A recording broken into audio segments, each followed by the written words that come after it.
হ্যাঁ, ঘোরো ঘোরো ঘোরো ঘোরো। হ্যালো, গুড মর্নিং বন্ধুরা। দেখতে পাচ্ছেন আমি এই মাত্র আমার আজিমপুরের বাসা থেকে শান্তিনগর এসে নামলাম। আমি আজ পেয়েছি একজন রিক্সা চালককে। দেখতে পাচ্ছেন তার কিছু গল্প আমি আপনাদের সাথে শেয়ার করব। ভাই, আপনার কি নাম বলুন তো? মোহাম্মদ হাফিজুল ইসলাম হাফিজ। মোহাম্মদ হাফিজুল ইসলাম হাফিজ।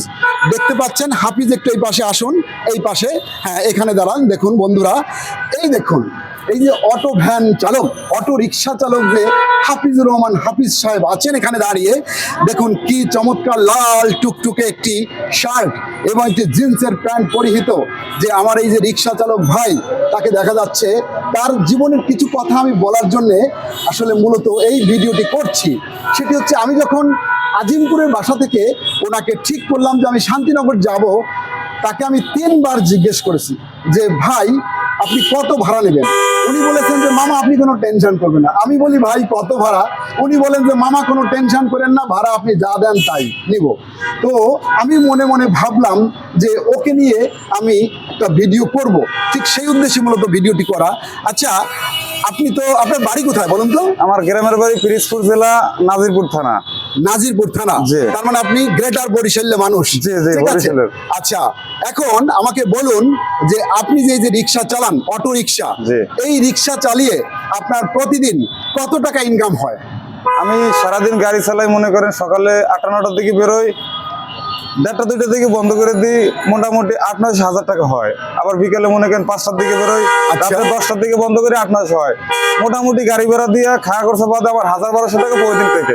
মাই গড বন্ধুরা, কি শুনলাম যে প্রতিদিন ওনার খরচা বাদে, সমস্ত খরচপাতি বাদে 1000-1200, যদি 1200 টাকা ডেইলি ইনকাম হয়, তার মানে তিনি মাসে 36,000 টাকা ইনকাম করেন এই অটো রিক্সা চালিয়ে।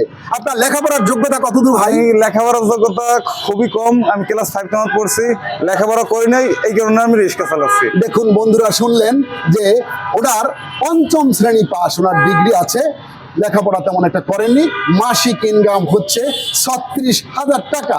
এবং বলে রাখি যে ওনার কিছু বিশেষ গুণ আছে।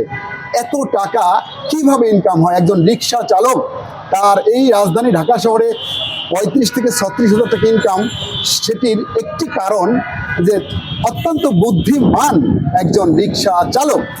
এই অর্থে আমি বলছি যে তাকে আমি যখন বলেছি যে ভাড়া কত, তিনি কখনোই কিন্তু আসলে আমাকে ভাড়ার কথা বলেননি। আপনি কি সাধারণত কি ভাড়া কি চান না? আমি আসলে বেশিরভাগ ভাড়া চাই না কারো কাছে। আচ্ছা, মানে টোটালি ভাড়া সহজে চাই না। আমি পুরো ঢাকা সিটি সব জায়গা নিয়ে আমি দীর্ঘ 22 বছর গাড়ি চালাই। 22 বছর? দীর্ঘ 22 বছর লিগ্যাল এটা আমার। আমি 22 বছরের ভিতরে খুবই কম চাইছি ভাড়া মানুষের কাছে। চাইছি কাদের কাছে? তারা বেশি অতিরিক্ত বলে যে মামা কত টাকা ভাড়া দাও, তখন আর 2জনের কাছে বলি মামা এত টাকা হইলে আমি যাবো। এছাড়া ভাড়া আমি চাই না। আলহামদুলিল্লাহ আল্লাহ খুব আমাকে ভালোবাসে, ভালো রাখছে। এই কারণে যে আমি আমার বাপ মারে মনে করেন খুব ভালোবাসি, যাই ইনকাম করি বাপ মার জন্য আমি খরচ করি। শুনলেন? আমার সাধারণত আমার নিজের পার্সোনাল গুলো তেমন একটা খরচ নেই। আমার বাপ মার জন্য, ছোট ভাই লেখাপড়া করে তার জন্য। আমি মাশাআল্লাহ আলহামদুলিল্লাহ খুব ভালো আছি। বন্ধুরা, হাফিজের কথা শুনলেন? আমি খুব ভালো আছি আলহামদুলিল্লাহ, আল্লাহ খুব ভালো রাখছে আমাকে। সে খুব ভালো আছে, আল্লাহ আমাকে কখনো নিরাশ করে না যেহেতু। এবং তার যে গুণ, সেই গুণের কারণেই মূলত তিনি এত টাকা রোজগার করতে পারেন। আমি আমার বাসা থেকে আপনার এই শান্তিনগরে প্রতিদিন 80 থেকে 100 টাকা ভাড়া দিয়ে আসি। তার ব্যবহারে সন্তুষ্ট হয়ে আমি তাকে আজ 150 টাকা ভাড়া দিব।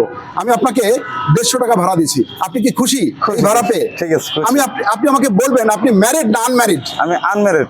এখনো বিয়ে করেননি? করিনি। আপনার কি খুব দ্রুত বিয়ে করার ইচ্ছা আছে? ইনশাল্লাহ ইচ্ছা আছে। ফ্যামিলি থেকে আমার পাত্রী দেখতেছে, হয়তো ঈদের পরে অথবা কোরবানির পরে আল্লাহ যদি নসিবে লেখে ইনশাল্লাহ বিয়ে সাথে হয়ে যাবে।